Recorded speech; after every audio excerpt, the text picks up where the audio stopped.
Welcome back with a smiling face. Links to previous episodes are given in the video description, so don't forget to like, subscribe and share the video. Wolves of Shadowed Fate. Episode 35. Last episode. Chapter 186-90. Raven's POV. Travis was headed straight for us. We saw him coming and he made no effort to hide his lecherous intent from us. Reagan shook her head to warn him, but he refused to back down or get away from us. He was trying to get his hands physically on us, rather than trying to actually fight us. We were landing blows on him, but he was still pretty strong as a Gamma-ranked wolf. I was honestly shocked to see Graham come out of hiding first, but we all know that he will have a trick up his sleeve, he always does. But this was right there behind Graham when they came out of the tree line. The moment that he caught sight of us, he headed right toward us. He was spouting off about the fact that we now belonged to him, which stunned us both. I had two mates, and she had a chosen mate, neither of us was going to voluntarily leave with him.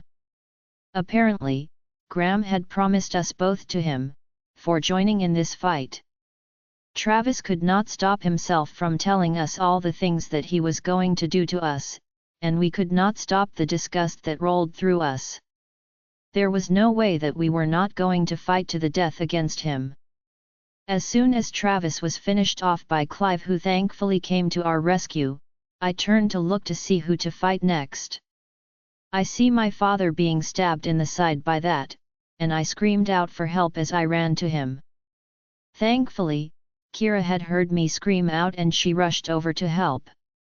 She put her healing hands on him and got to work. I was so thankful for her. She was working the knife back out of him as she healed him, and I knew that she was going to be weak from helping him. I know that his injuries were probably pretty bad because Graham buried that 6-inch blade all the way into him. I got up and stood behind her, guarding her, so no one could stop her from healing him. I watched as Reagan and Clive stood with me as we formed a triangle around them and waited to see if anyone was going to attack. I heard gunshots in the distance and knew that more of the rogues had tried to backtrack and escape, and were cut down. One of our warriors linked to us, we got another 13 of them trying to sneak back out of the pack. I was glad that our plan to put a group of armed warriors there at the wall where they came over, to stop them from being able to leave, had come in handy. We gave them all a chance to throw down their weapons, and the ones that didn't happen to have made the wrong choice. They won't be allowed to leave to terrorize anyone else again. I linked Brandon and Justin to tell them that, as anticipated, Graham was still armed and had stabbed my father. I heard growls roar out as Brandon and Justin both killed the men that they were fighting and turned to see when Graham had gone. I can see him trying to creep up on Anton and I called out for him to turn. I mind-linked the men in the eagles' nests that we made up and told them to go ahead and take the shot on Graham when they had it. I heard Blake roar as he killed Mark, and he looked over and saw Travis was dead too. I could see that he was going to let Forrest get the rewards that he deserved for what he chose to do to his father. I am glad that my son stepped in because Kevin would not be able to recover from killing his own brother. I saw when he noticed that Graham was trying to get into position to try to shoot Anton. I linked the men in the towers where Graham was for them to go ahead and take him out. I heard 2 shots ring out and I see Graham go down, but I also see Blake, who was standing in front of Anton, go down to the ground as well. I see Anton yelling for Alexei to come over to help Blake. Graham is still moving, and I ask the shooter to take another shot at him. Not to kill him, but to keep him from taking another shot at anyone. I heard the second shot ring out and Graham is now screaming out in agony. I see that the battle is slowing as the bodies of rogues are littered all around all over the place. I see that Dex had just knocked Forrest to the ground with a spinning round kick, and Forrest was surprised at his lack of defense against someone younger than himself. Forrest still has an attitude that he can win against Dex and jumped back up from the ground. He should have stayed down, as Dex was just toying with him. I heard Forrest as he taunted Kevin when he got up from the ground. I guess he felt that he couldn't beat Dex in a fight, and was gunning for trying to hurt Kevin. Kevin finished off the rogue he was fighting against as he heard Forrest's voice call out, "Just because you can't beat me, brother, that is no excuse not to fight me." The bad part of it was, he honestly thought that it was the truth. Forrest straightened all the way back up, and while he caught his breath he couldn't stop himself from saying, "You are weak, just like our mother. You two couldn't take a little teasing at our pack and ran away like the cowards you are. She wasn't strong enough to deal with it, and neither were you. It wasn't that big of a problem, yet you two were totally willing to kill 3 of our loyal pack members, just to escape. If you had been stronger, Kevin, you two would have just been able to beat them up, instead of kill them. It was disgusting what you two did, and I am glad that neither of you came back to Black Moon. You are just a weak, pitiful wolf, that will never amount to anything. Stop being so jealous of Dad loving me more, and go ahead and fight me. This is your time to shine, isn't it, brother?" The taunting and dismissive way that Forrest said brother, let everyone within earshot know that he still didn't consider Kevin to be his brother. No matter what the DNA test determined, Forrest was implying that he didn't consider Kevin to be his brother no matter what. I hate that Kevin feels that he has to do this, but hopefully, this will provide him some closure from all the torment that Forrest had given him. I see Kevin tell Dex he has it, and Dex stepping back from Forrest. Forrest smirks at him while Kevin walks over to him. Forrest really is an IT. Kevin is a very strong fighter. Forrest couldn't beat him up at 14 without having the Beta and Gamma's children holding Kevin still for him. What hope does he have now? The fighting is slowing down with only a few still fighting in the pack. I heard Brandon tell half of the warriors to start collecting the weapons on the side where the Black Moon warriors entered. The other half were instructed to stay at the wall where the rogues entered the pack, and take care of any stragglers that might have escaped our notice. The weapons were collected quickly, and the warriors then started a search from the wall, back to our location, to make sure that they caught them all. He told them to kill any rogues that they found in the woods. Some of the warriors with us started to enter the woods to help them, linking them to tell them that they would meet them in the middle. I turned back to watch as I heard Kevin tell Forrest, "I haven't considered you to be my brother for about 9 years now, Forrest. We are nothing to each other, but you are wrong. Our mother is not weak, she is a strong woman who put aside everything that our father threw at her, and survived. She was never weak, you are the weak one. Depending on others to protect you, not training properly when you knew that you were supposed to take over the pack. You are not meant to run any pack, you are a spoiled brat, that values things more than people. Graham bought your loyalty with money and things. Take those things away and you don't have anything worthwhile about you. You speak ill of us, never once thinking about what you helped to put us through. You were never strong enough to take over for our father. He made mistakes, but at least he realized he had made mistakes, and tried to fix them. I will give Robert and Mom your best wishes when I see them again, Forrest." I see the smirk on Kevin's face and watched as he kept encouraging Forrest to attack him. Using both hands to motion Forrest to come on with it. Forrest is slow to learn a lesson. He kept rushing in to take a shot at punching Kevin and just getting punched himself.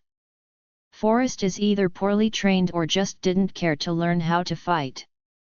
I watched his father fighting, and Blake is a strong fighter. He killed quite a few ranked wolves for us tonight to help out.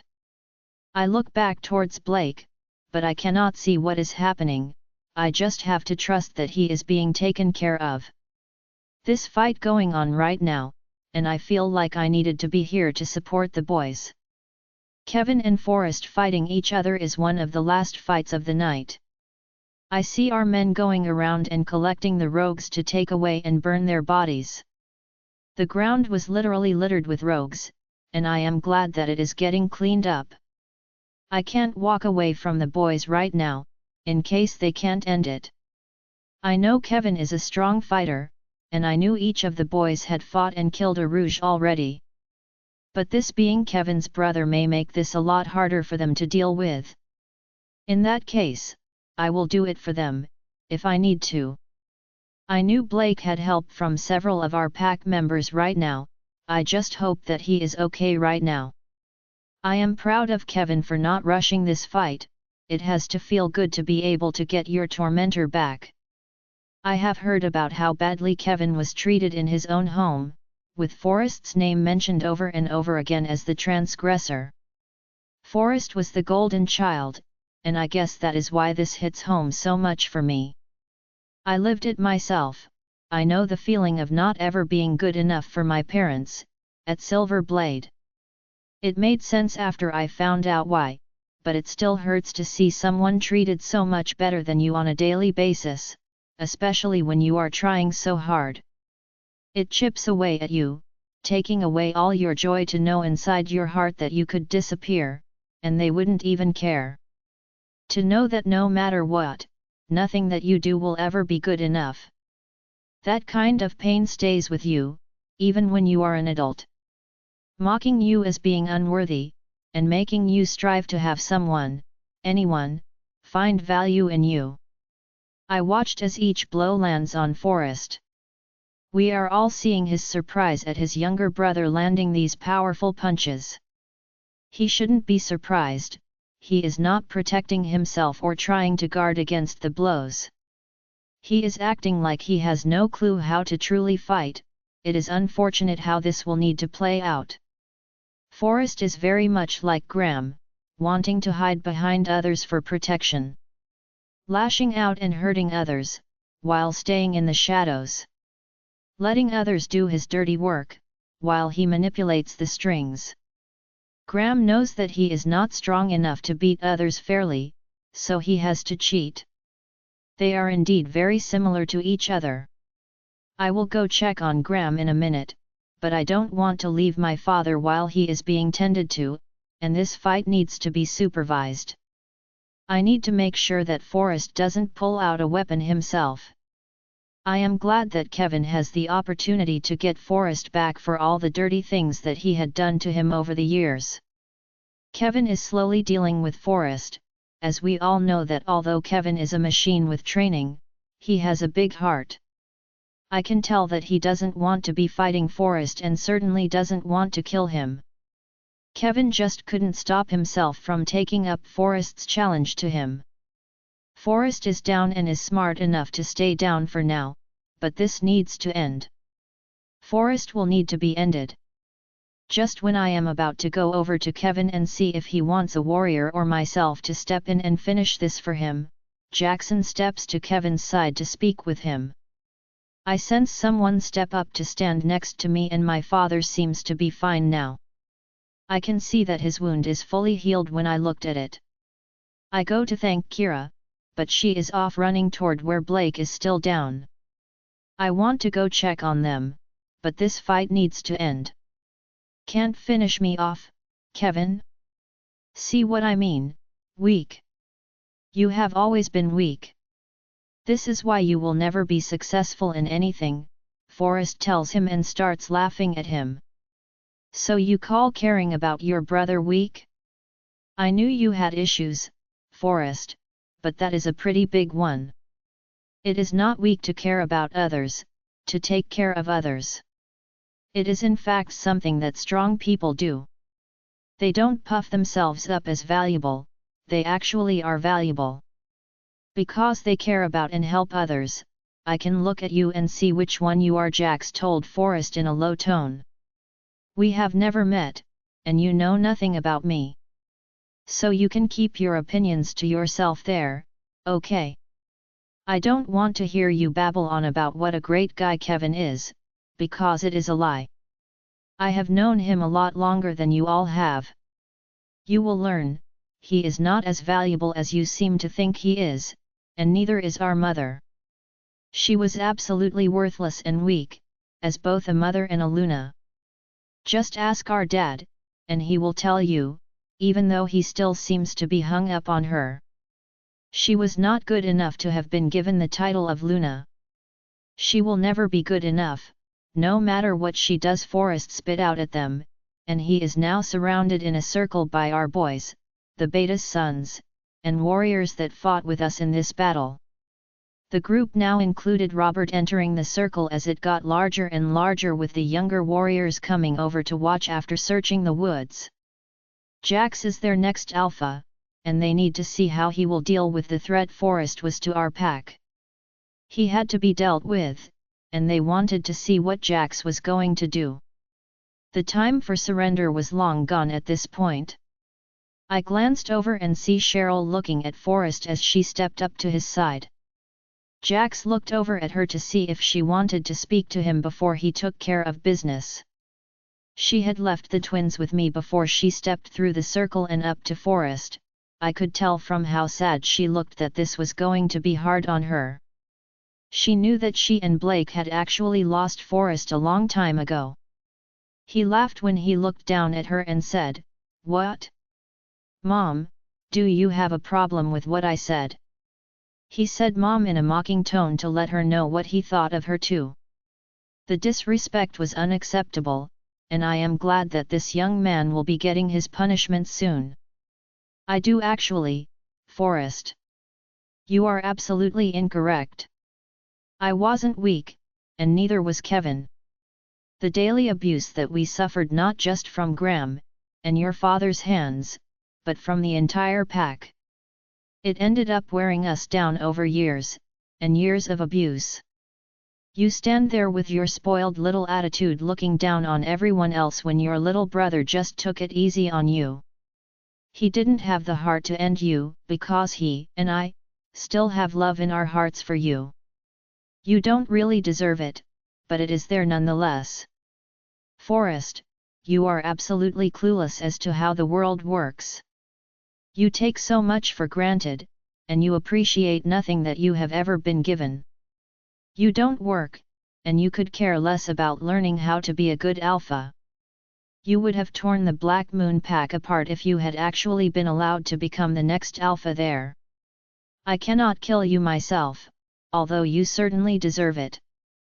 Despite what you did to your brother over the years, or for the ultimate betrayal that you did to your father. The fact remains that you came to a pack that had never done anything to you because you wanted what wasn't yours. I am telling you now, Forrest, that you have truly earned what you are about to receive. Your father could have been killed down there in those cells. It is a miracle that he even made it out alive. You let him know that you didn't give a damn about anyone but yourself, by putting him there. But this young man who is about to take care of you will do it swiftly because he doesn't like for people to suffer. He will probably be one of the best alphas that I have ever seen in my lifetime. I will be very sorry to lose you, son, but we cannot allow you to live. We all know that you would come back years from now, like a cockroach coming out of hiding, to kill us all. May the goddess have mercy on you and your wolf. She knows exactly why you came here today, and your lies won't work on her, Cheryl told Forrest as she turned and walked back out of the circle. The circle then closed back to keep him inside, and I now hear Forrest speak for the first time with no cockiness in his tone. Look, guys, you can just let me go. I didn't kill anyone here. I didn't hurt anyone from the Blackadder pack, and you have no right to kill me now. Actually, that isn't true, Forrest. In the announcement that was made by my father that came through the loudspeaker before the fight, everyone was offered an opportunity to put down their weapons. That included you as well. Everyone was told the same thing. Several people from your group took us up on the offer, and they will all live to see another day. The problem is that the offer had a time limit with it. You had a weapon that you were fully intent on using, you trespassed onto our lands with the intent to kill, and you refused to surrender. I will make this easy for you, as your mother was correct. I do not like to cause others to suffer, Jax told him. Hey, I was forced to come here, I wasn't going to kill anyone, Forrest started whining now. We all heard Graham start laughing as if what Forrest said was the funniest thing that he ever heard. It reminded all of us that Forrest was indeed planning on killing us while he was here. He wouldn't have come here if he wasn't. Before Forrest can open his mouth to say anything to reply to Graham, Jax did a spinning jump to create momentum and landed a hard punch to the base of Forrest's skull. Forrest's head snapped back quickly, and he hit his knees before falling to the ground without making a sound. Forrest was dead before he even hit the ground. Jax was very good with this move, called a rabbit punch, and had mastered it, knowing exactly where he needed to land the punch. Jax had hit Forrest's neck very hard, causing the brain stem to detach right at the top of the spinal cord. It was a very quick way to die, but it is still hard to see a young person killed for his actions. I am still impressed with the skill that Jax has, as this was a difficult blow to land. You have to hit it in a very specific spot, with a lot of force to get it separated like that. But it wasn't drawn out. Forrest didn't even have time to be scared that he was about to die before it was done. He would have suffered more being beaten to death, or having a weapon pulled on him. In a way, what Jax did was the most merciful ending that Forrest could have been given. He never even knew what was about to happen. Jax had been preparing for this battle his whole life. All 4 of our older boys had been. All of our children trained, but we always knew that the oldest 4 boys would be directly involved in this battle. We believed that we would be fighting 2 packs in a battle for most of his life, as that was what we had originally been told.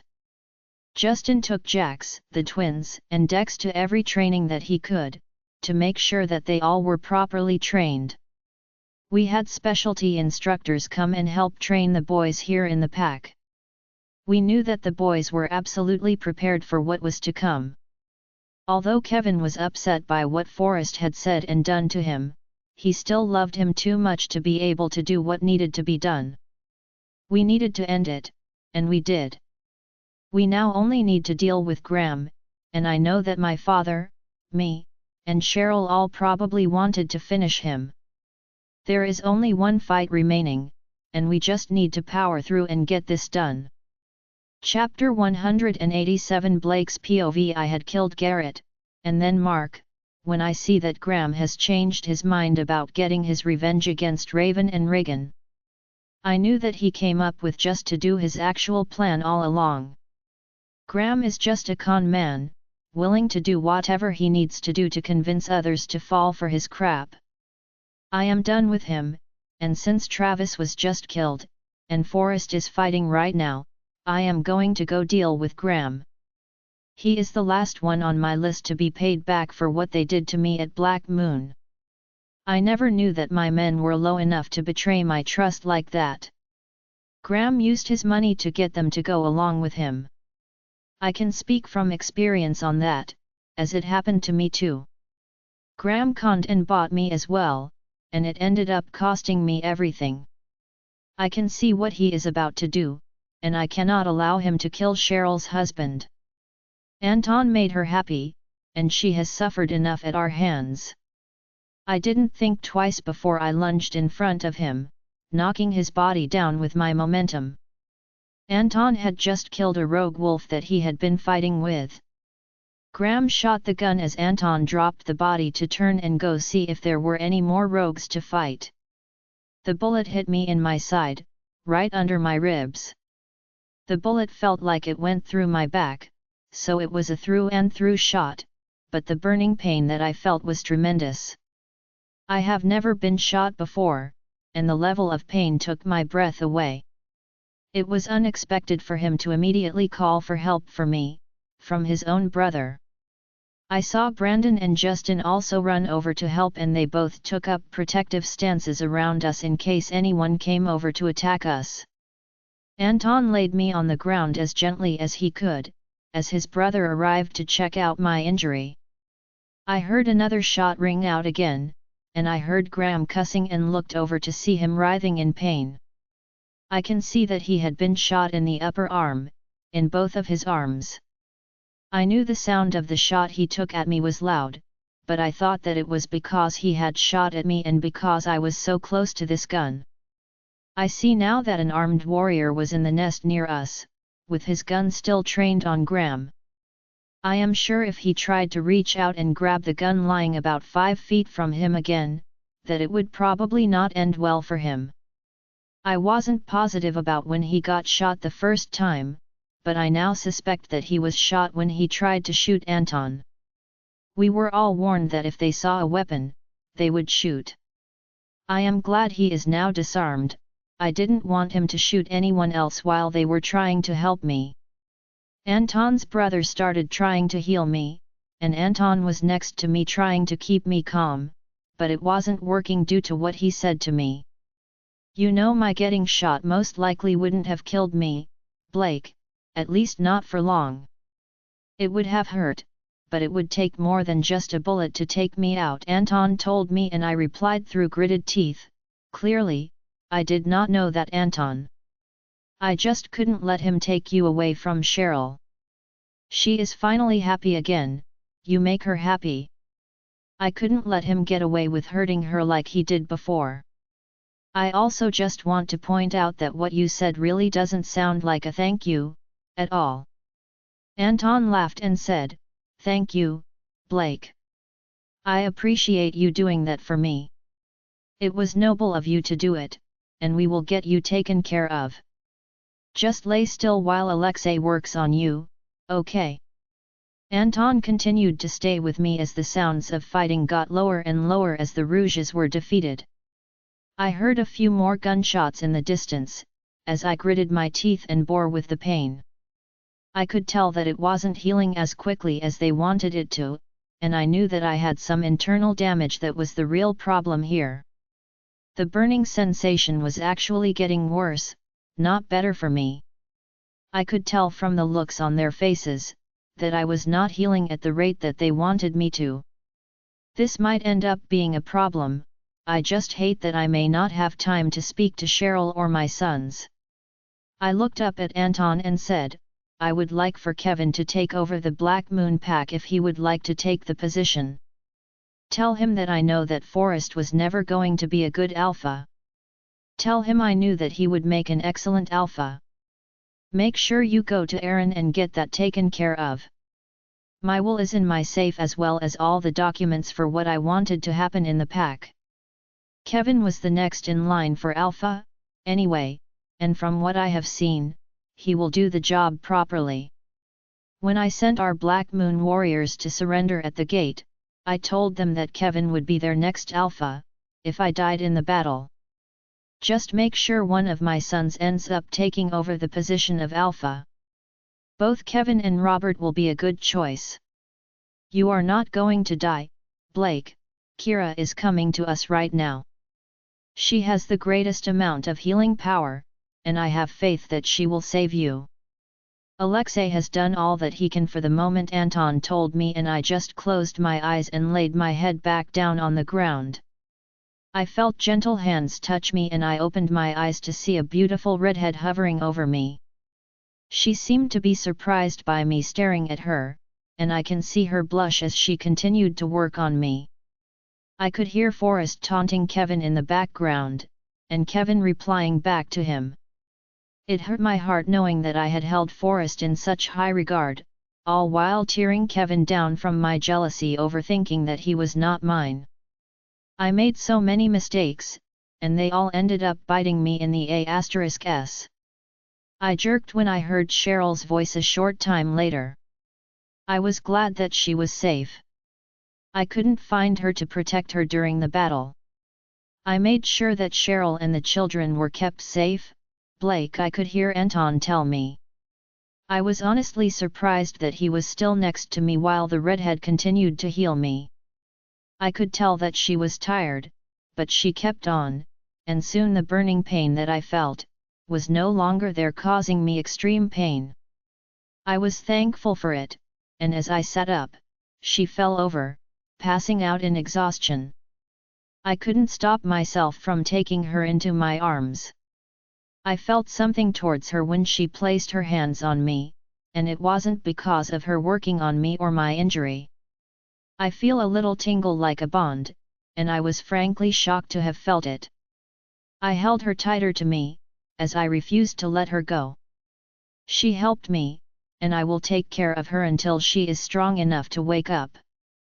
She needs to be protected right now, and I will be the one to do it for her. I looked down at her beautiful face and stroked her long hair out of the way. I remember seeing her before, but I never really interacted with her, as I was so focused on trying to get Cheryl to come back to me. It had been my only focus at that time. All of the female vampires that were there to help Erin were beautiful, but I just paid no attention to any of them.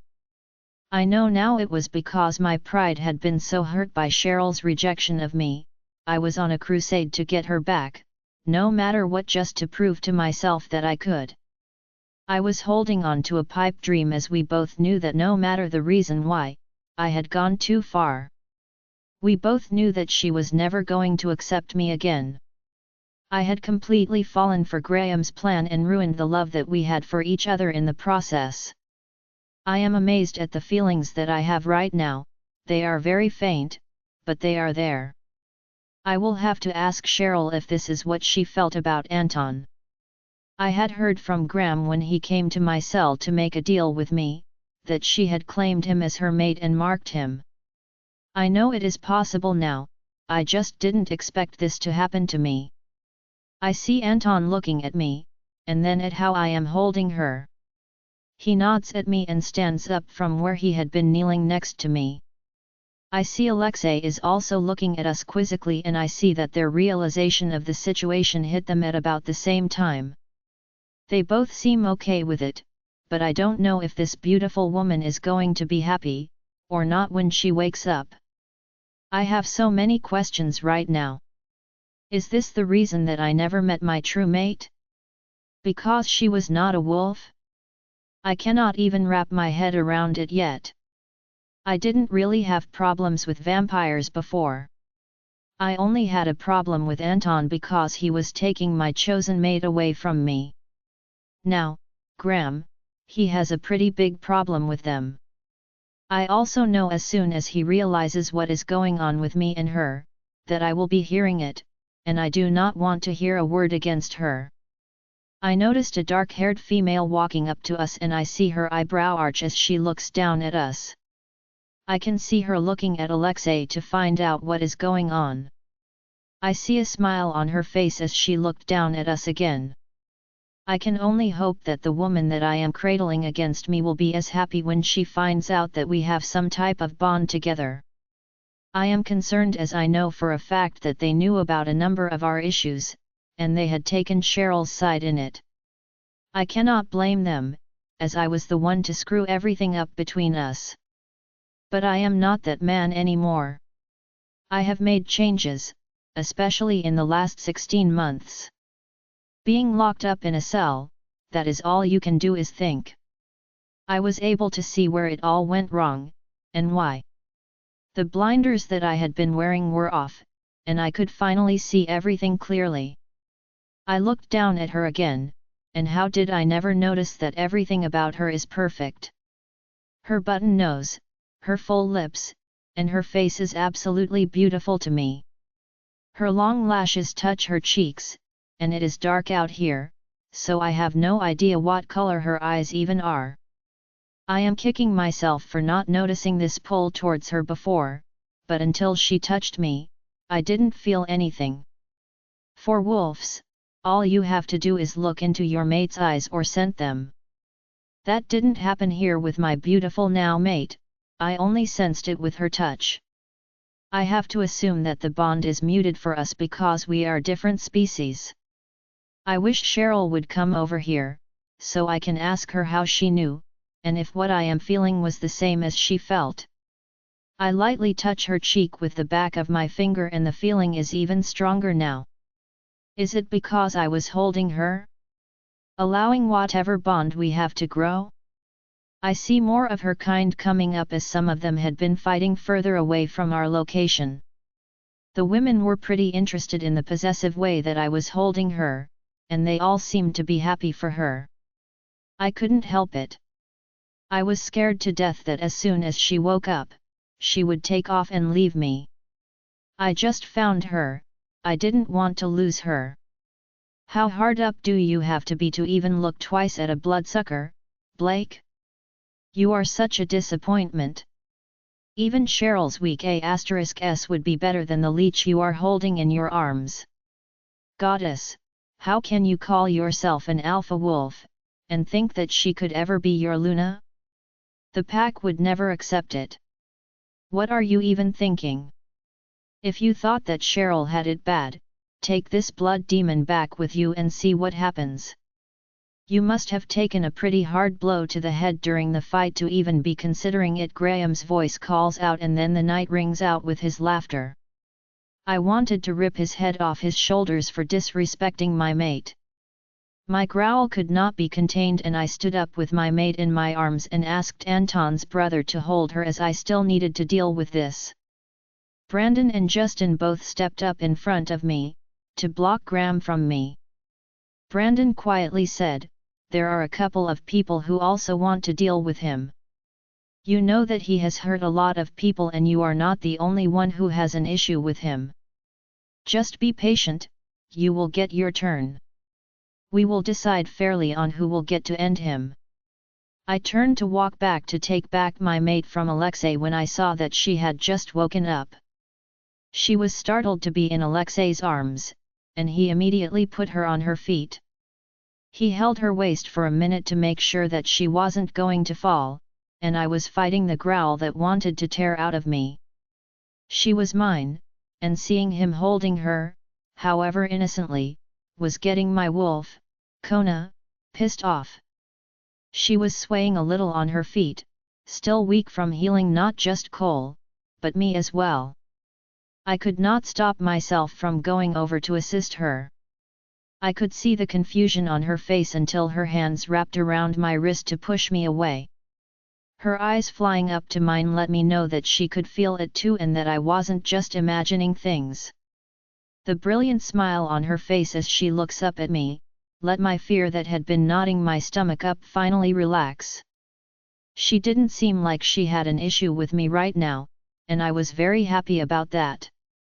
I started praying to the goddess that she wouldn't have one once she realized that I was Cheryl's ex-mate. Some of the knots came back with that thought. Goddess, I do not have time for this st. Just let me go, Brandon, you have nothing on me, and I swear that I will leave the state. I will never come back if you are willing to let me go now, Graham said. I was glad to hear laughter rise up into the night as Raven, Reagan, Cole, and Cheryl walked up to where he was still lying on the ground. Wow, that is such a nice offer there, Graham. I have to say that we are going to be passing on it. You will never be leaving Blackadder. I cannot believe that you have the nerve to stand there and say you haven't done anything. You really have a funny way of looking at all the problems that you have caused over the years.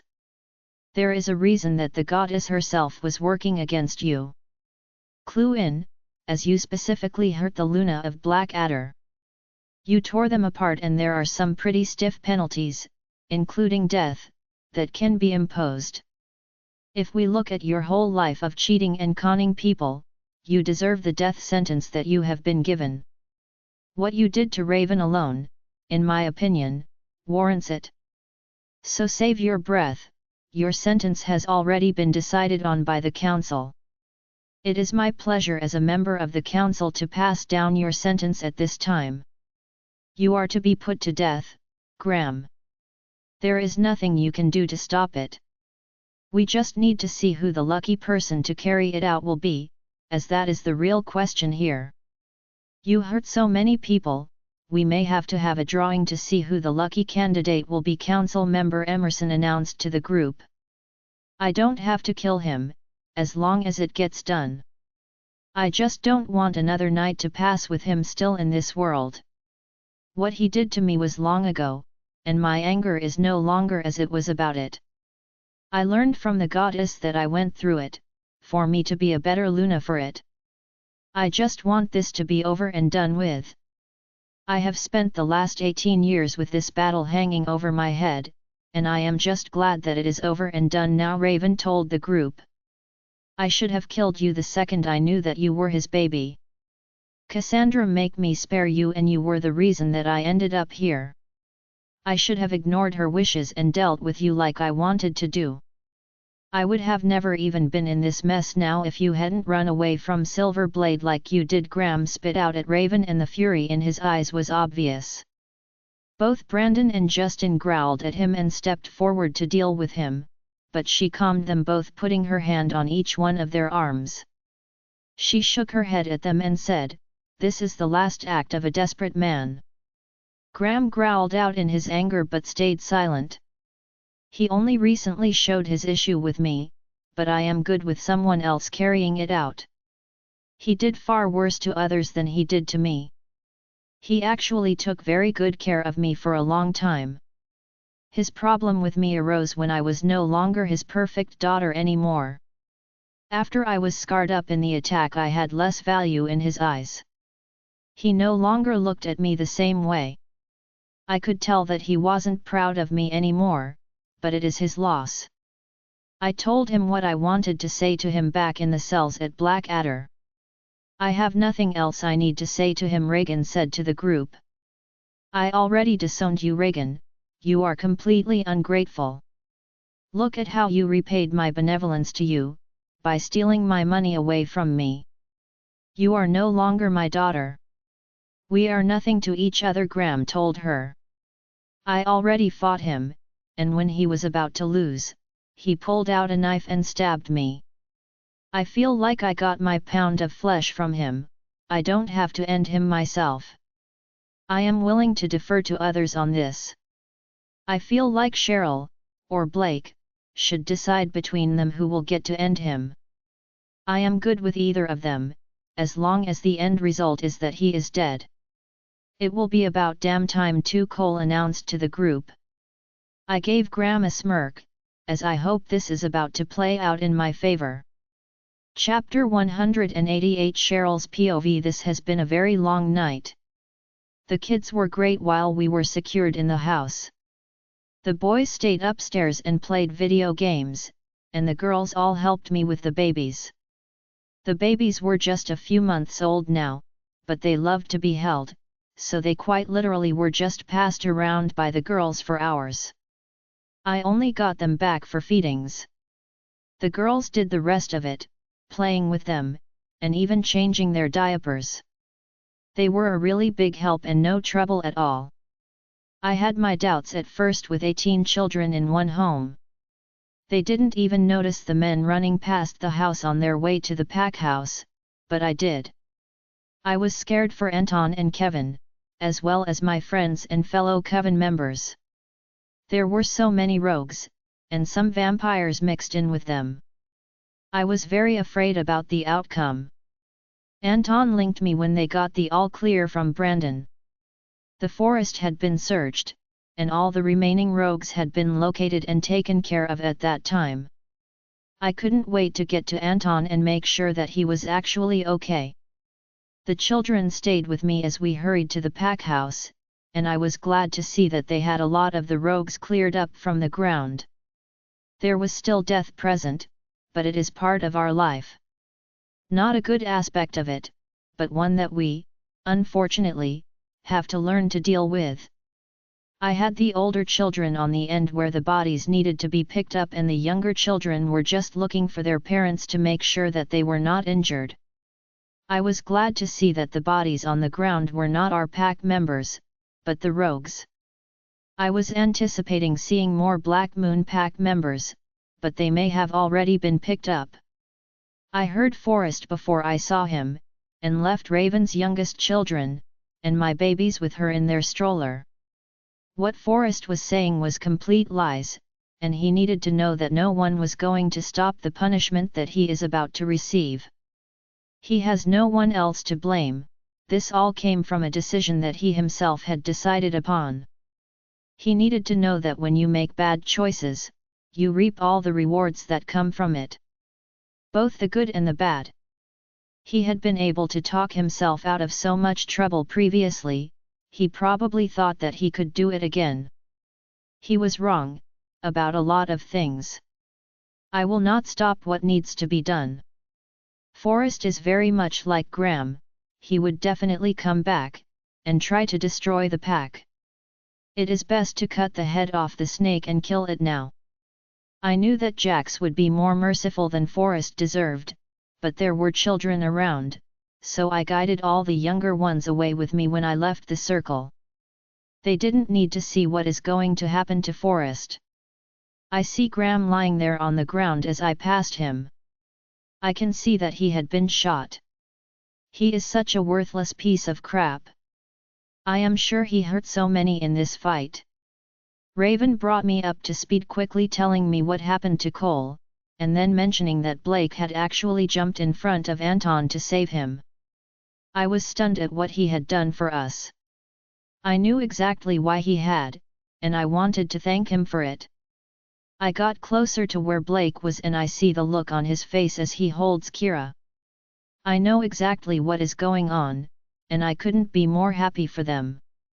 Blake will take very good care of her. I can see the wonder on his face as he gently stroked her cheek, and I remember that he had never found his mate. He took me as his chosen because of that fact, as he wanted heirs for the pack. I see why he never found her now, he was looking for a she-wolf when his mate was a vampire. Graham, as usual, ruined the moment for Blake. I was proud of Blake for wanting to tear Graham apart for his disrespect. I walked up to Anton to hug him and make sure that he was not harmed. The relief I felt at him being basically uninjured was a great relief, as he only had some cuts and bruises.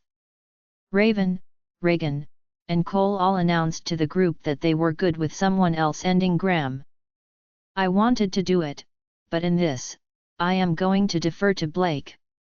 As much as I wanted to be the one to end him for hurting me and Kevin so badly. I knew that we are where we need to be, because of it. We are very happy now, and Robert is happy here as well. I have Anton, and my babies, and although the ugliness and abuse were almost unbearable at the time, I would go through it again to get to Anton. I knew that Graham had hurt Blake the most, both physically, and emotionally. He had lost a mate, and a son, because he listened to Graham. He was made to look like a fool in front of his pack because they all ended up seeing what happened. His being locked up in his own pack, had to have been humiliating. Blake was the one who actually lost the most, and was duped the most. He was beaten, and his pack stolen from him because the men he depended on, as well as his heir, betrayed him. He deserves this opportunity, and I am going to let him finish what he started. Brandon had mentioned how Blake was a big help in the battle. How Blake had killed a few people, including 2 strong fighters from Black Moon before he was shot by Graham. Just for that alone, Blake needs to be the one to end Graham. I am fine with that. Raven, Reagan, Stella, and Lainey started getting the younger children together. I knew what they were doing as Blake is going to be fighting Graham to the death, and the younger children needed to not be here when it happened. I let Reagan's oldest daughter Tatiana take my twins with them to the pack house to watch them for me on the alpha level. Raven's daughters, Emerson and Sasha, went with Tatiana to help. They were taking the younger children in to get them their baths, and ready for bed. Truett had already gone to the new pack house after the all clear, and let everyone out of the secured area. He did that at the same time I was allowed to leave my house. Everyone was glad to find their family members and head home after this.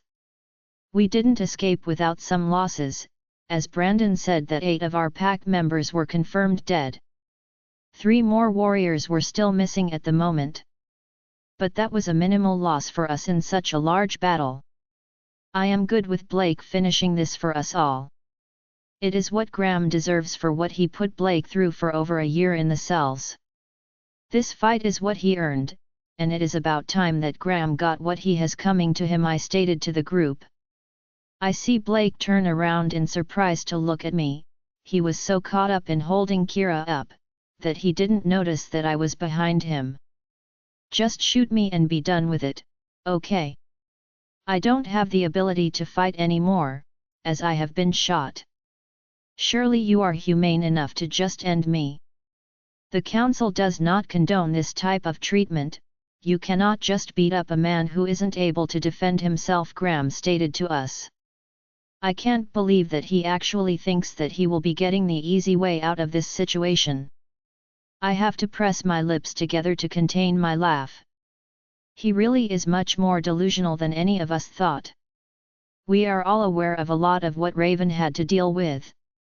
He has done too much in his life to get a free pass for everything that he has done. There is no way that what he did to Justin, Cole, Raven, Blake, and me could be swept away.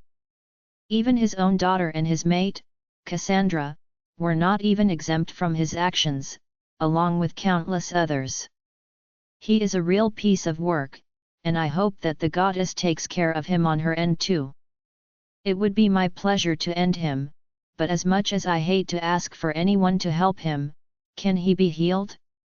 I don't want him to have the excuse that he was not able to fight as the reason that he will lose to me. It won't be, as he is not a good enough fighter to beat me.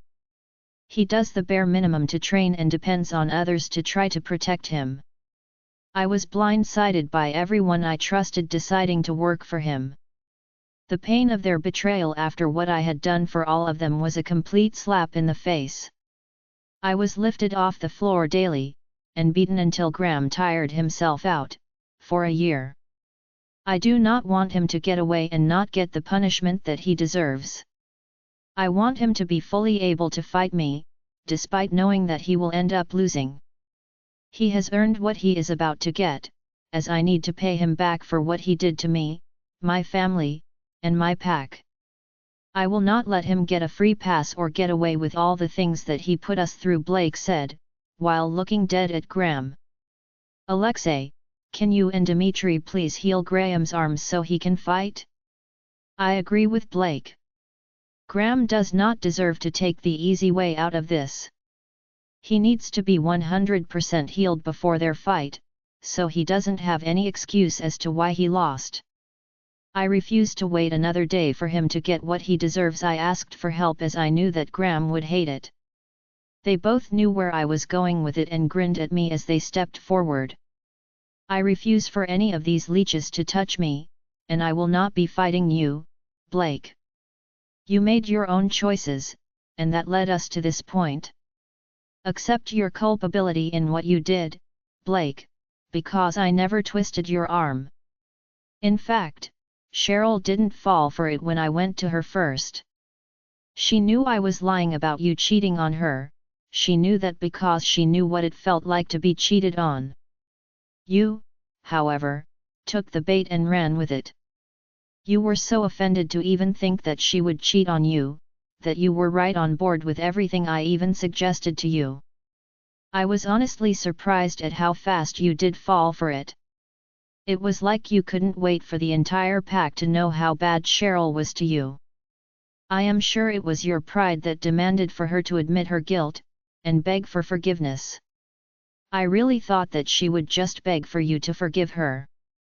She loved you so much at the time, that I thought she would bend to your will. I figured that she would admit to doing it, just to make you happy. It would have worked either way. Her denying it kept you angry and frustrated. Her admitting it would have made her become even more of an outcast and pariah. I was actually surprised by the fact that she refused to bend at all on this. No matter how hard I made it on her or Kevin. She refused to comply with what I wanted her to do. Graham spoke out to the group. I agree, I made a huge mistake, Graham. I was so hurt at the thought of her having cheated on me. It crushed me to even think that she would do that to me, but I finally saw the error of my ways. I know that he is mine and Cheryl never cheated on me. I messed up badly, but you are right, I did fall for it, and it broke my heart. I wished I had done what she did, and called you out on your lies, or gone to speak to her about it. Instead, I refused to listen to her when she tried to point out all the inaccuracies you gave me.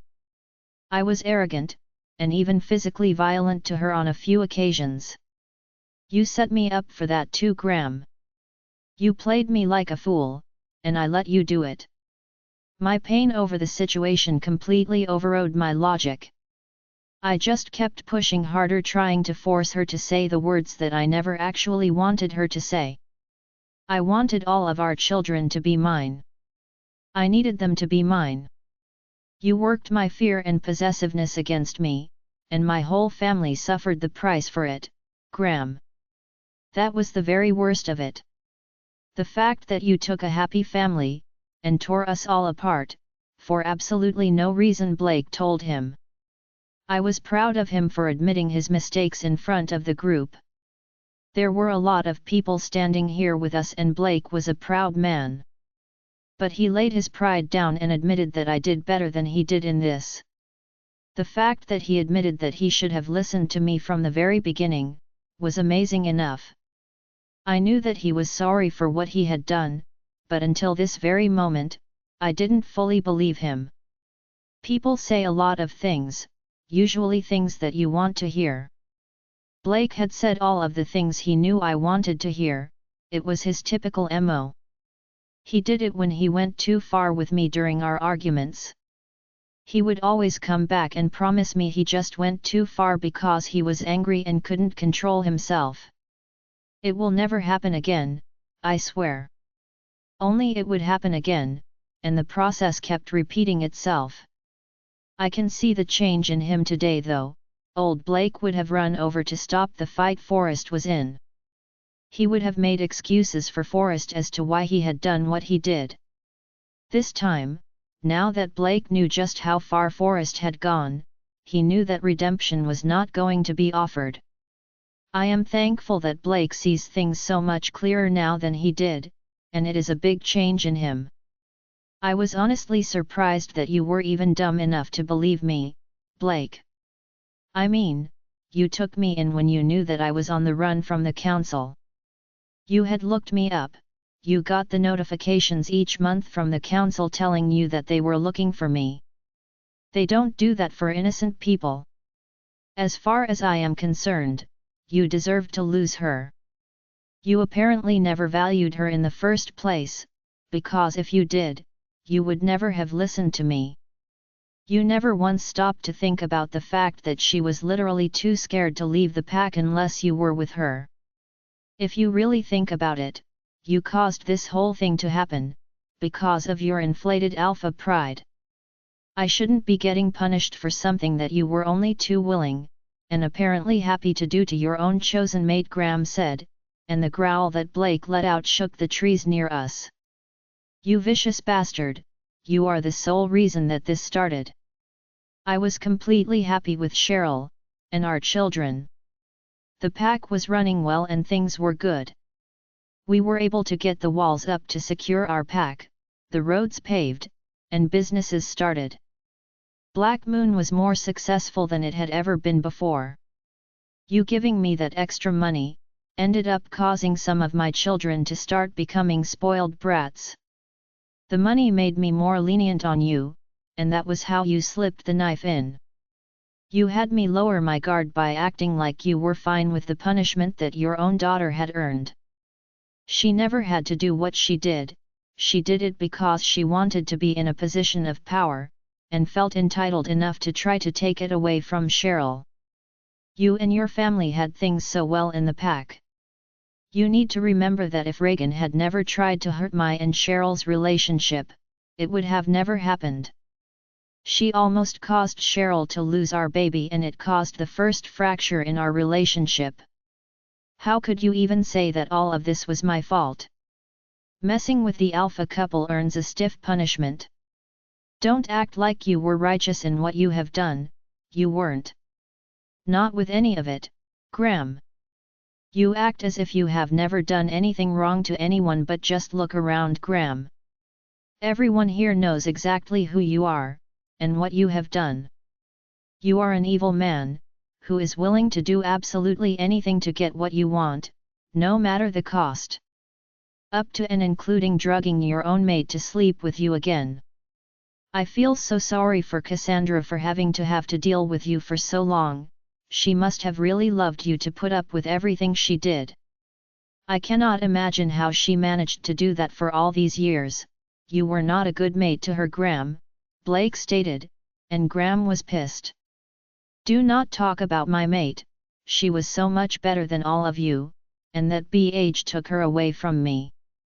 I just did what needed to be done. I made mistakes, but who among us hasn't? You all act like you are perfect, but you aren't. I just managed to be man enough to get the difficult things done. I am sorry if you all think you are all better than me.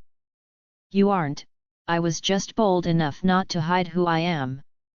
Cole was a crybaby about losing his mate, and his baby, big deal. He had other children, get over it. Raven had it tough for a little while, so what? She is tough for having lived through it, her life is fine now, and she has 2 mates to take care of her. Cheryl just found another mate, so in a way, I helped her. You are looking at this all wrong. You need to change your perspective, and you will see that I have helped a lot of people too, Graham said in a frustrated tone, huffing at us at the end. There was a stunned silence at the end of his tirade. No one could believe how Graham downplayed everything he did to others like there was nothing wrong with it. You will fight then, best man wins, Blake said as he stepped back away from Graham. Alexei and Dmitri stepped forward and each went to take an arm to heal. Graham tried to fight them off, but with both of his arms injured, it didn't work out very well for him. Brandon and Justin stepped forward to hold Graham's legs, to hold him still as he was still fighting to keep them from healing him. It didn't work out for him and a few minutes later he had full use of both his arms again. Graham cussed Alexei and Dmitri with offensive words the whole time that they were healing him, but that was not unexpected. Graham was pissed because while Brandon was holding one of his legs down, Brandon found the second knife that Graham had stashed.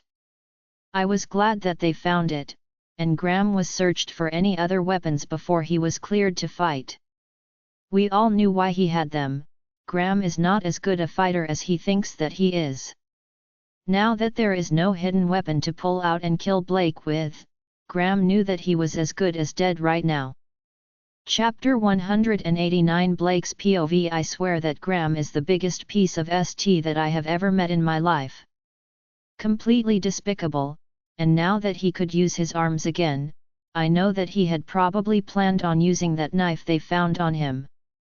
He would have used it on any one of us in an effort to try to escape. My anger comes back to the forefront and I cannot wait to get this whole thing over with right now. I need to be able to sit down and speak with my beautiful new mate, and I can hardly wait to hold her in my arms when we go to sleep tonight if she is willing to have me. That spurs me on to get this over and done with. Graham. Graham continues to sit on the ground, with anger on his face, while he is completely healed. Graham, get up, you know that you cannot stop this. I will kill you on the ground if I need to. Don't you want to fight me? You sure spent a lot of time telling me how much better than you are than me for a year as you abused me. So what's the deal now?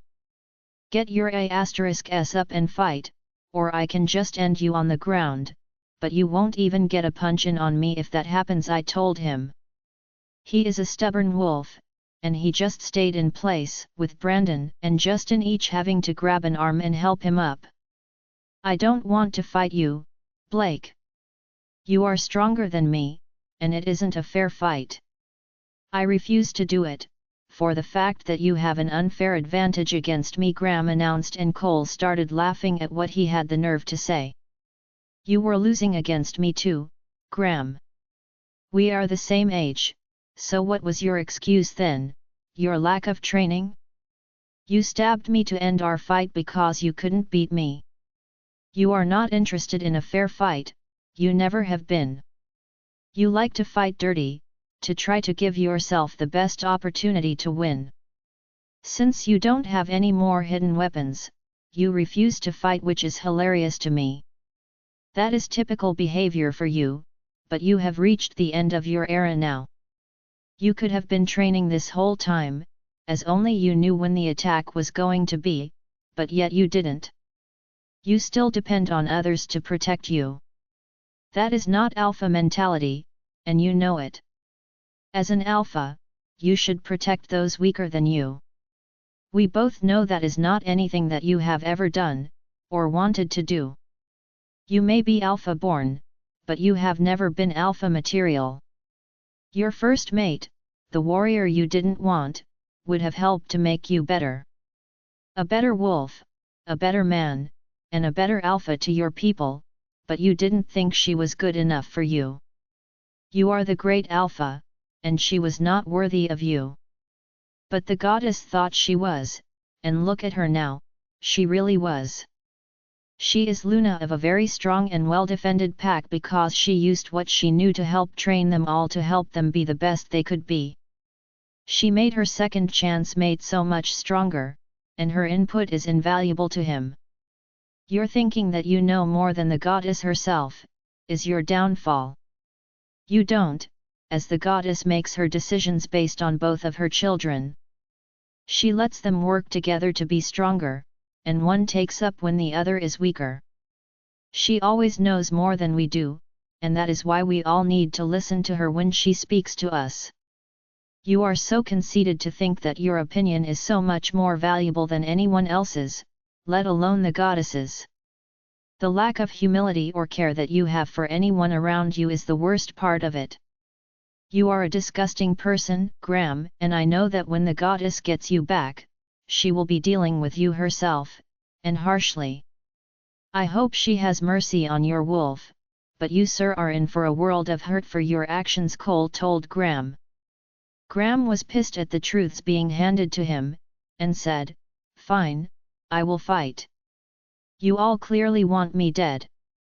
He is younger and stronger than me, so how about since I was hurt, why don't you let Cheryl fight me instead?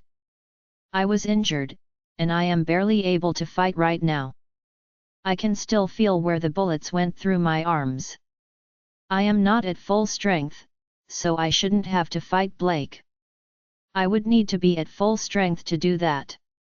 Plus, she is younger than me, so our strength should be even with each other," Graham said, "and I know that he is lying. Graham, you just shot me, I am not at 100% either. You almost killed me tonight, and my wound was much more serious than yours was. You cannot be serious that you want to fight a woman, as your last act? Are you serious about that? I don't think I can support your thought process. Sorry, you will be fighting me. She just gave birth, how could you even think that it would be okay? I see that you will continue to be despicable to the very end there, won't you, Graham?" I said to him. I didn't even look back at Cheryl because Graham's suggestion was just completely ridiculous. There was no way that I was going to let hurt her again, I just couldn't allow it. I knew what he was planning this whole time. If he can't kill anyone else, he would kill her to hurt me, Anton, and our children. He is a horrible person, and he would do it just to claim that he did it for Cassandra. I would have never thought that he would stoop so low, yet here we are. I forgot who I was dealing with for a moment, but this is a new low, even for him. I feel a hand on my arm and Cheryl is standing there with a small smile on her face, as she looks at Graham. She stops me from saying anything more as she said, "I accept. I will fight you, Graham, to the death. Just remember that this was your idea." "Cheryl, I have got this.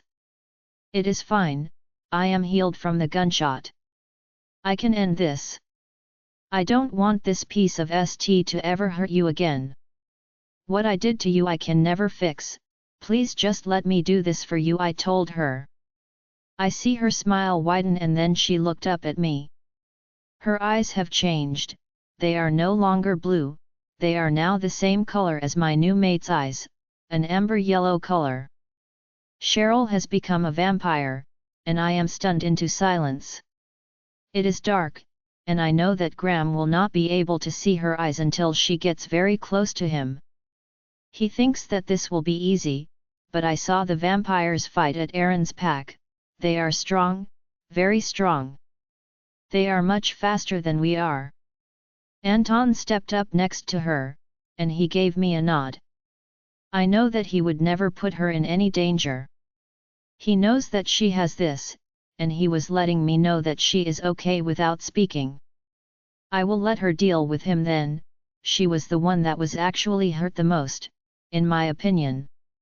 Okay, Graham. You got your wish.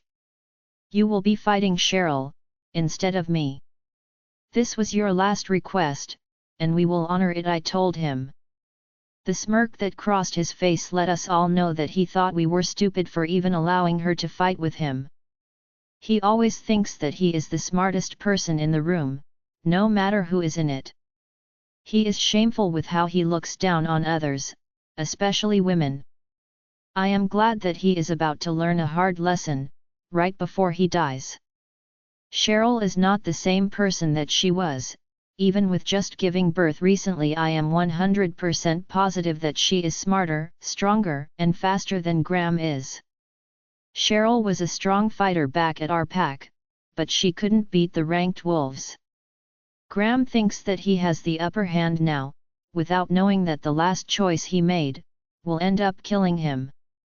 I cannot wait to see how this all plays out now that I get to watch the show, instead of being in it. My mate is under my arm and pressed into my side. She said, "Do not worry. She has trained, and she will toy with him first to pay him back for all her did to her. She will allow him to get a few hits in, but it is all an act. When she is through playing with him, she will end him quickly. Do not worry about Cheryl, none of us will allow him to hurt her." I smiled down at her and we stepped back to get into the circle that had formed and grown to create a 60-foot wide area for them to fight in. Anton gives her a kiss and Robert and Kevin both come up to hug and kiss her too. Neither of the boys seemed to be concerned about the fight and I was proud that they came to stand between me and Anton to watch the fight. Kevin has not voluntarily stood near me for a long time, not since he was trying to win my affection back years ago at Black Moon. I don't know what has changed lately, but I am thankful that Kevin was currently standing next to me. I am aware that he could be on the other side of the circle, or on the other side of Anton. It is a win and I will take it.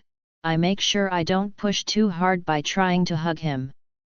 But I couldn't stop myself from smiling at the thought that he might forgive me for my actions. He probably heard what I said to Graham as neither of us was speaking in a low tone earlier. Maybe this is the first step for him in finally being willing to accept a relationship with me again. I can only hope that our relationship will improve, as I do want him to take over my pack if he is willing to do it. Well, what are you waiting for, Graham? I am standing right here, we are all just waiting on you. Isn't this your dream come true? You wanted me to wither away and die, and yet I managed to escape your plans.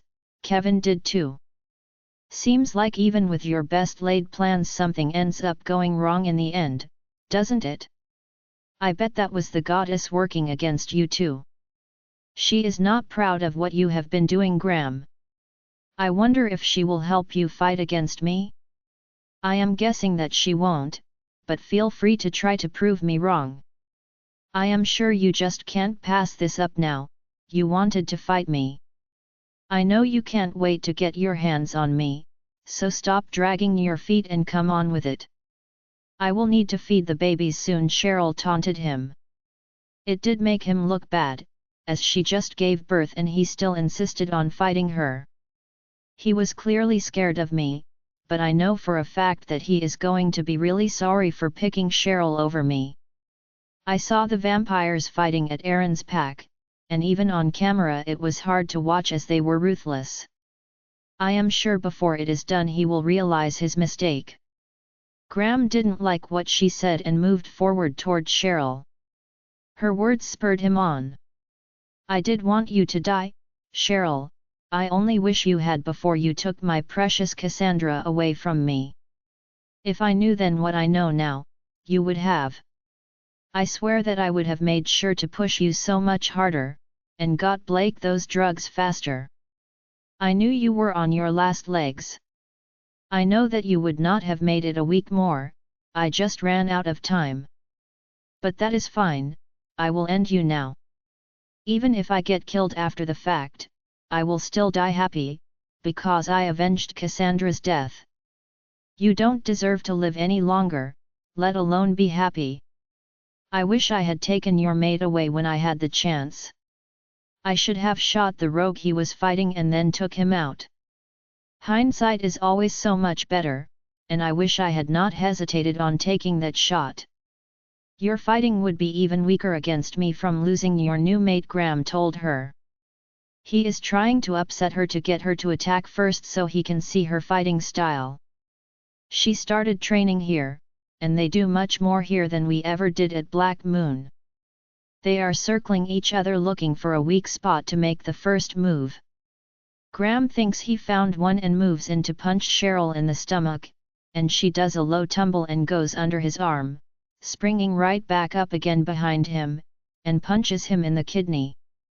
I have been punched there, and it hurts pretty badly. Graham grunts from the blow, and probably for looking bad by swinging at an opponent that managed to elude him. He growls in anger at her, turning around and coming right back at her quickly. He wants to land a blow and he manages to make a glancing blow on her. It barely caught her on the side, but his punch was a hard one, and I could tell from the sound it made when it landed, that it hurt. I see Cheryl's eyes narrow at Graham, who was very happy with hurting her, and I growled at him, at the same time Anton did.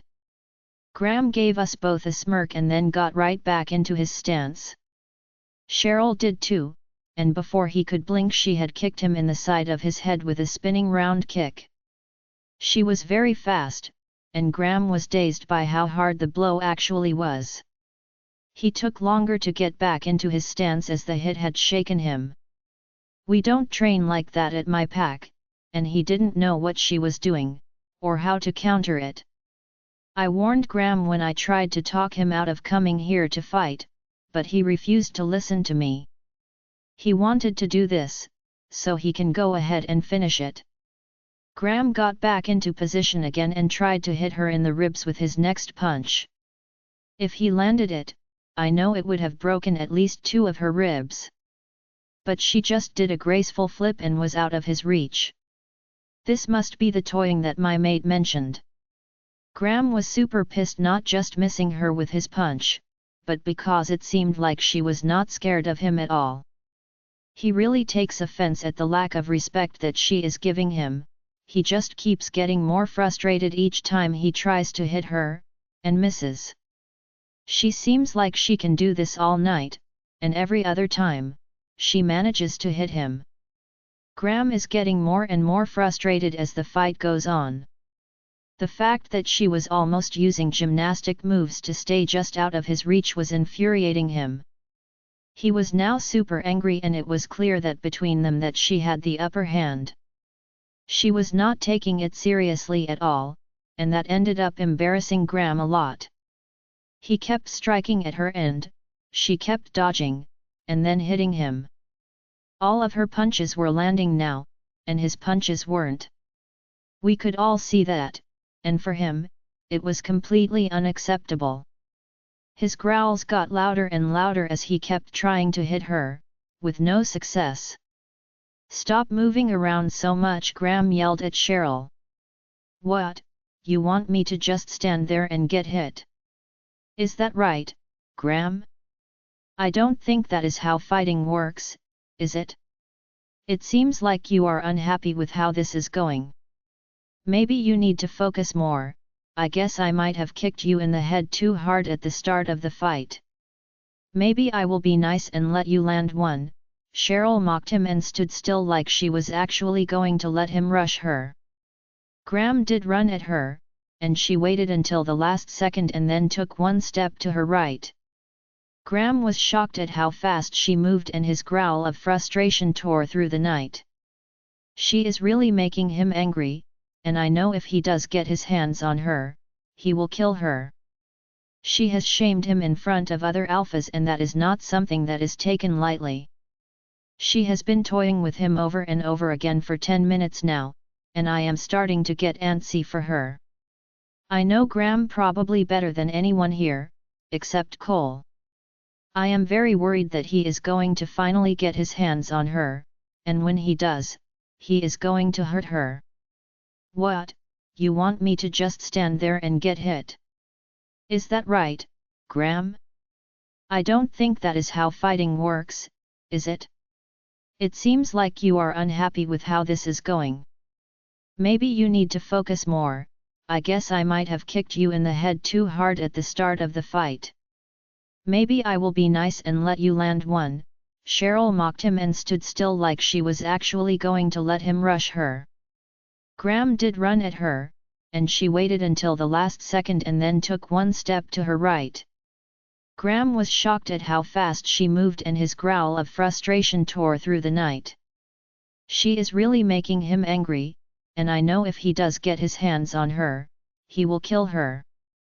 She has shamed him in front of other alphas and that is not something that is taken lightly. She has been toying with him over and over again for 10 minutes now, and I am starting to get antsy for her. I know Graham probably better than anyone here, except Cole. I am very worried that he is going to finally get his hands on her, and when he does, he is going to hurt her. Graham turns to face her again, and I can see the raw fury on his face. It is actually very intimidating, and I do not think that I have even seen him this mad before. I wanted to step in and tap her out because I was scared of what Graham might do to her.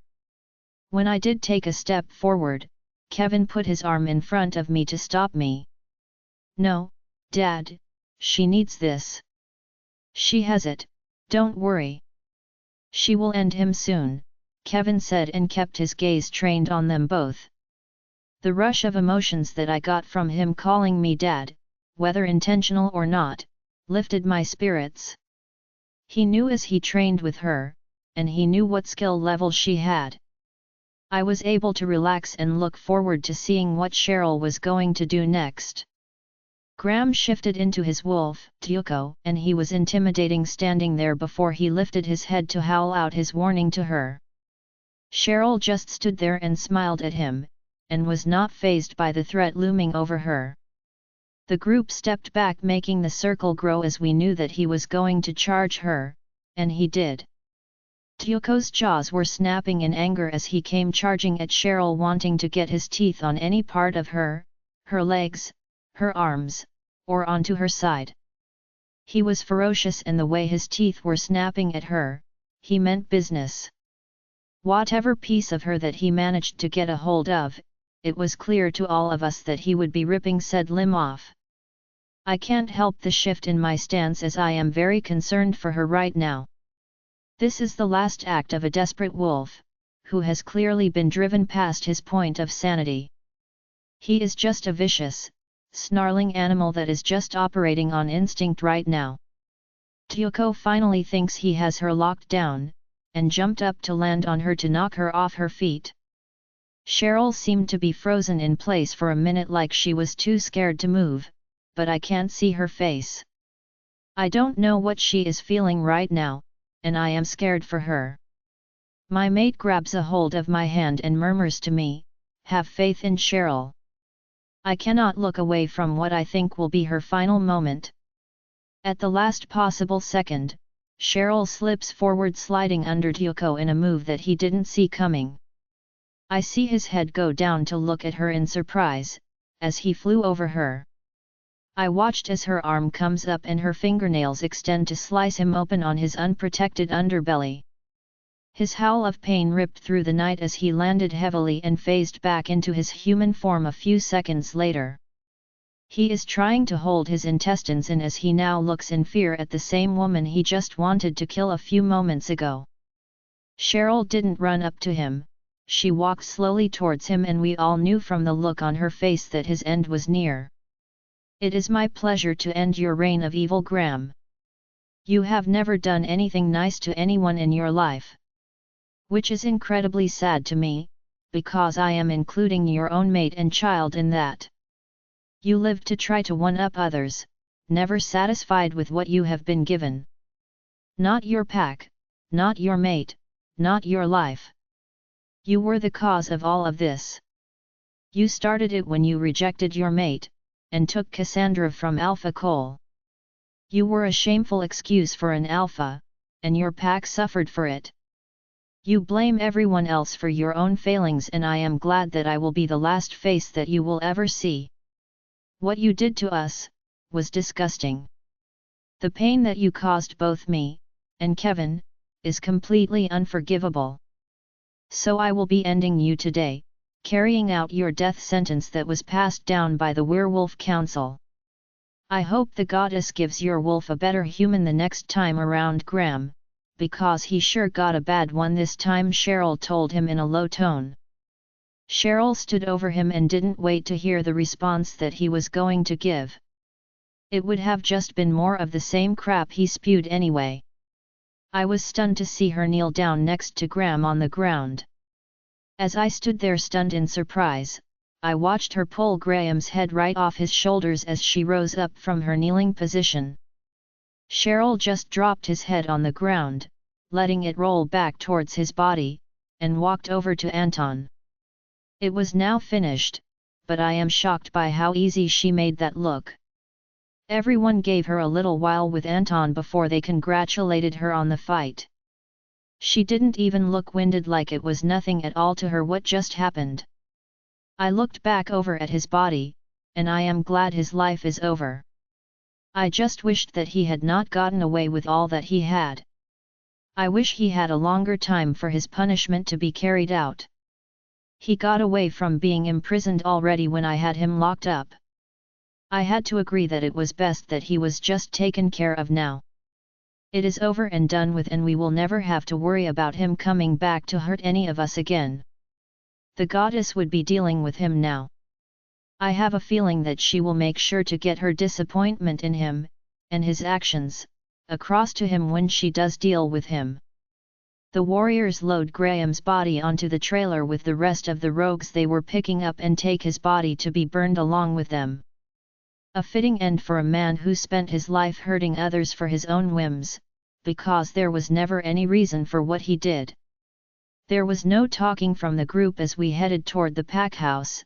This has been a very long night, and we are all exhausted. Epilogue: The end. Raven's POV. A month after the attack, the aftermath of the attack is still felt several weeks later. Cheryl didn't feel bad about ending Graham, in fact, that is the one that we all agree on. Graham and his ranked wolves that died here were all a good riddance. There were not good men, but the subject of Forrest is still a touchy subject. Killing Forrest was actually hard for Jax. He knew how Forrest had been to Kevin, but he had never killed a young person before. Forrest was almost the same age as him, and although Jax is still trying to come to terms with it, he knew it was the right thing to do. They came here to kill us and take over our pack. Although he knows that in his heart, it was still very hard to kill someone his same age. It was a first for him, and that was a tough thing to get over. He had gone to counseling over it as well, and that had helped. He had also spoken with both Brandon and Justin about it, and they had told him the same thing. He knows that it will still take some time to overcome his emotions over it. He did it to keep his younger brothers, or Kevin, from having to do it. His responsibility towards them is how he has always operated. He is an excellent big brother, and he loves all of his brothers and sisters. He would do anything to keep them from being hurt. He also didn't want Kevin to live with the pain and guilt he would have felt for killing his own brother. It was easier for him to kill the rogues as they were viciously attacking his friends, family, and pack members. He killed several of them during the fight, moving from one to the next, ending them. I think that the age difference between the rogues and Forrest was an important factor. He just did what he had been trained to do with the rogues. He saw the rogues hurting his loved ones, and acted in kind, killing them before they could kill one of us. Forrest came here with the intention of killing us, of taking over, and didn't start begging until he knew that they were done for in the fight. Then he wanted to make deals, but he couldn't be trusted. He was sneaky and a clear liar. He would have gotten a group up and returned to attack us again one day. There was no way that we could let him go free, not with how we knew he was. He was dangerous, and he had to be dealt with. If he had the upper hand on us, he would not have been merciful to any of us, especially Cheryl and Kevin. Jax did the right thing, and we have spent extra time with him, and I am glad to see that he is getting to be more like his old self again. I was glad that Cheryl and Blake also each spent time with him. They had both told him that he did the right thing because he was unrecognizable as the son that they had known. Forrest was no longer the person they raised. He followed and respected Graham. He wanted to be Graham, and that was a danger in itself that couldn't be left to fester and grow. It had to be taken care of now. There was no other choice that could have been made. The innocent ones who were made to come here in the attack were the warriors for Black Moon. They were told by Blake to drop their weapons and leave, and thankfully, they did. They wanted no part in what Graham was doing. We were just glad that they made the right choice. They recognized Blake as their alpha, and they were spared being killed because they decided to listen to Blake and his mind linked to them. They would have just been made to kill other species indiscriminately if they followed along with Graham's plan. None of the warriors were good with that part of Graham's plan. They were all hoping that Blake would be able to challenge Graham for the alpha position and take back over the pack. He didn't even have to do that. They knew who the better alpha was in this. They knew that Blake would be able to end Graham to take the pack back over. Their faith was in Blake, and I was glad that they made the right choice in this. We would have lost more warriors if that was the case. We ended up losing a total of 9 pack members in the battle. 2 of them were found later, knocked out, and injured, but they were alive. They are better and about to leave the pack hospital soon. The loss to the pack is still hard. We lost 8 men and 1 female warrior. The number may seem small, but when you are talking about lives, it is still too many. We trained for a long time to get to where we are. I wish we could have only lost a member or 2. But this was a serious attack, that spread the fight out, coming in from 2 directions. The warriors were fathers, brothers, and sons who will be missed. A daughter, that was loved and valued, and never got the chance to find her mate. We had a ceremony for each one of them, but this loss was one that will be felt for a long time. We had a memorial wall made up, of a total of 9 sections in the shape of a square, and built in front of the pack house. That way we can always remember to pay our respect to the ones who put their lives down to protect their fellow pack members. It has their names and pictures on it, and it gets passed as you enter or exit the pack. We don't want to forget the sacrifice that they made for our pack and to keep their families safe from harm. Kira and Blake being mates was a surprise to all of us. Blake is happier than I have ever seen him, and Kira is very happy as well. They have plans for him to turn into a vampire as well after he turns his pack over to Kevin. That was another surprise, the fact that Kevin was willing to go back, and take over as the alpha of the Black Moon pack. He had decided that he will spend 3 weeks out of each month there training with his father. He will be here for weekends and also spend 1 week visiting with his family here. The pack was surprised by Blake bringing a new Luna home. They were even more surprised to find out that she was a vampire. They are still a little nervous around her, but no one has given her any problems. She is a strong fighter, and they have all been impressed with her abilities. They still do not know that much about her just yet, as Blake was keeping it under wraps for now. He didn't want the pack to know too much about her healing power. He did announce that she had saved him after Graham shot him. So the majority of the pack was behind her from the start. They were all pleased that Graham had been dealt with, and that their old alpha was back in charge of the pack. He also wants to live out his life with Kira, and they will live in Graham's home on the Black Moon Pack land.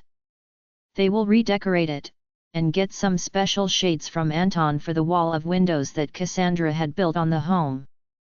Kevin knows that he needs people that he can trust to be with him. He has already asked Liam and Dexter to be his CO beta for Black Moon. He also asked Andrew, Stella, and Truett's second son, and Gabriel, Lainey and Crew's second son, to be his CO gammas. He needed people that he could trust beyond a shadow of a doubt in those positions. Brady's sons, Drew and David, will be his CO delta in the pack. Their father never betrayed the pack or Blake. Kevin had no issue with either of them.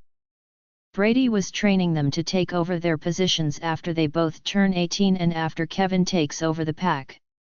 Mark's son Dennis will be the head trainer for the pack, but Kevin will be keeping his eye on him for the next 2 years before he takes over Black Moon. Dennis had been friends with Forrest. Dennis had bullied Kevin previously, but Kevin didn't know if Forrest forced him into doing it or not. Kevin will make the final call after he takes over. He wants to make sure that he has a strong pack, and that the bullying that he and Cheryl experienced in the pack never happens again. I am proud of him for knowing that he is a leader. The goddess clearly wanted him in that position. Blake will stay as the alpha for those 2 years, while he gets Kevin completely trained for the position. Robert decided to stay with Cheryl and Anton here with us. He has made friends with a lot of the teenagers here, and they won't be pushing him to go back if he doesn't want to. They were glad that he wanted to stay with them here, and he loves his baby brother and sister. He is a big help to them and is very protective of them, as well. The babies are doing very well, and Anton is almost the proudest father that I have seen. He is only surpassed by Brandon and Justin. He is wrapped around both of their little fingers and he couldn't be happier about getting to work from home and helping out with them. Cheryl loves watching him with the babies and has taken so many cute pictures of them together. Anton has his favorite pictures on the walls of his office. So even when he is at work, he can still get to see his family. Things are better with Casey too. She is getting her own room at their home. Anton built an addition to their home and moved all the gym equipment into that area. It is built in a 2-story, the same as the house. He used the same preventative measures on it. It only had one window, built for an emergency exit, on it. It has the same treatment done to it, to be resistant to fires, and the extra security for the one window. Cheryl was surprised that they would do that for her, as she felt like they didn't want her around. She and Cheryl picked out the furniture for her room, and Casey will spend time at both packs coming with Kevin when he comes. Anton was happy with moving the gym, as it made it bigger, and he was able to use the heightened roof to use to jump and keep up his strength with high jumps. There is no attic on the extension, so it is a total of 3 stories high, and Anton is very happy with it. Alexei and the other members of the Coven loved the new training wall too, and it is impressive to be able to watch them all use it. They are very quick with leaping up it. It has little ledges, about 10 inches long and 4 inches wide. They are built on various areas going up the wall. Ledges that I thought would be too small to hold their weight, but yet they use them easily and head straight up the wall. He built the gym half the size of the house, and additional land had to be cleared to do it. But it is a nice gym, and it makes the coven feel more welcome here for them to come and use it. The doctor still comes every week to note the twins' growth. He calls Dr. Max to come with him, as it is beneficial for our doctor to know how to help injured vampires too. The doctors weigh and measure them, and note what they have been eating. We are all wondering the same thing though, will they be fully vampires, or hybrids? I believe that they will be hybrids, as we know that Cheryl became pregnant as a she-wolf. We are all so excited that they will grow up for us to watch them and see what traits they show. The whole pack is enamored with them, as they are just so cute. It makes some of our unmated pack members realize that their mate could be another species and to keep an eye out. The babies represent hope, and hope is always a wonderful thing to have. The baby's existence has given hope to the coven, Alexei specifically. You can see the longing in his eyes for his own mate, and his own babies. Just knowing that it is even possible, was hopeful to him. I know that now that we are past the attack, he will be focusing on finding his mate, as he has been looking for them for a long time now. I hope that he gets the same blessing that his brother did. I know that Blake and Kira are actively trying for their own baby. Blake was happy with his family, but he would do anything for Kira, and she very definitely wants a baby. They are very happy to continue to keep trying for their own little one, and we are all rooting for them. I have a feeling that we will be getting good news one of these days, and they are so cute together. Jax is going to be taking over the pack when he turns 20.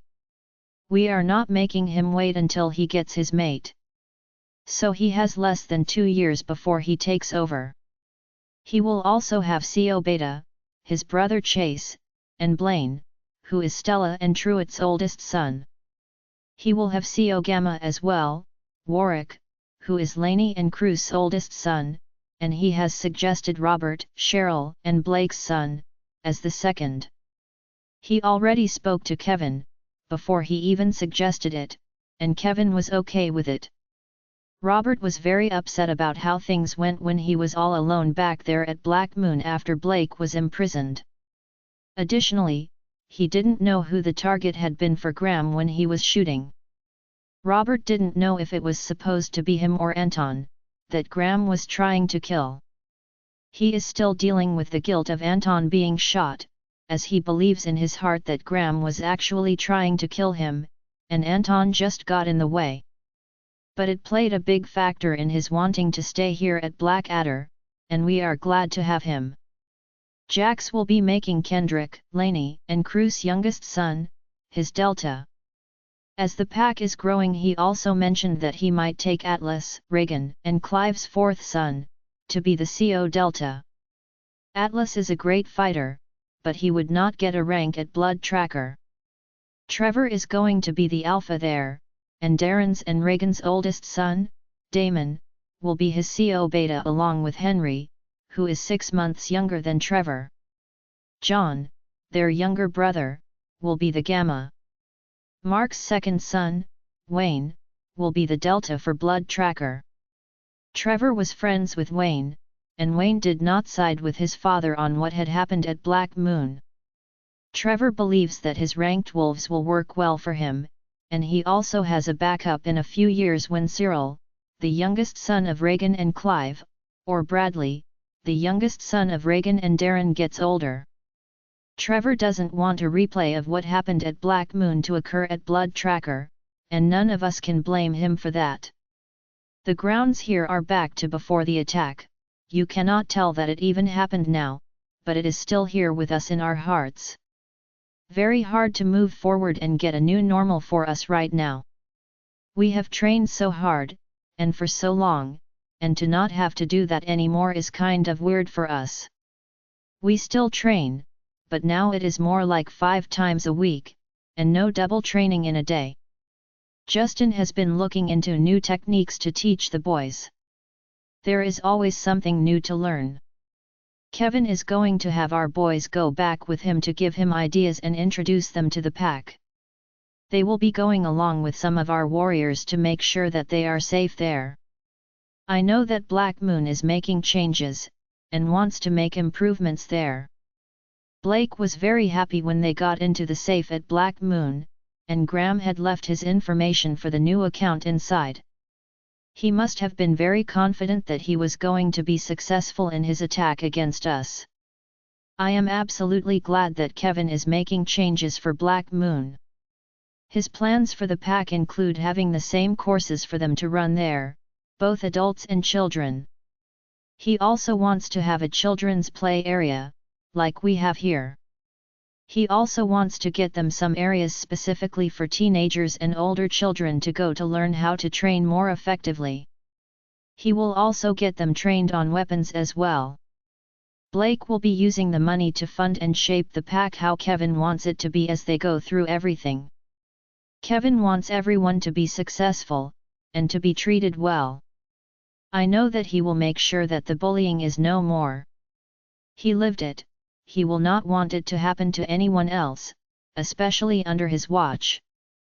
Blake and Reagan were going to be splitting the money again, but Reagan wanted it to be split 3 ways, for them to include me in it. Blake agreed with what she said, so we will be able to grow our pack as well. Buying some additional land behind the pack, that Brandon had his eye on, and putting half of it into savings. I am glad that we will be making some improvements to the pack that we had been putting off until after the attack. Including getting to build some new homes and investing in solar panels. Reagan and Clive were going to be splitting their time between Blood Tracker and Blackadder. They will have a home in each pack, as their home here is already framed. They will stay in the new pack house until it is complete. Since their sons will be ranked wolves at Blood Tracker, they wanted to alternate between each pack to get to see and spend time with us all. Reagan is having Anton set up both of their homes like he has his done. She knew that his home was the safe place to be during the attack. Brandon already decided that both pack houses will be getting some of the same protective measures as well. Even though the threat the goddess warned us of is now over and gone, doesn't mean that we won't face one again. We know that we will need to stay on our training for both sparring and weapons. Brandon and Justin have finally been able to relax a little more now that the attack has passed.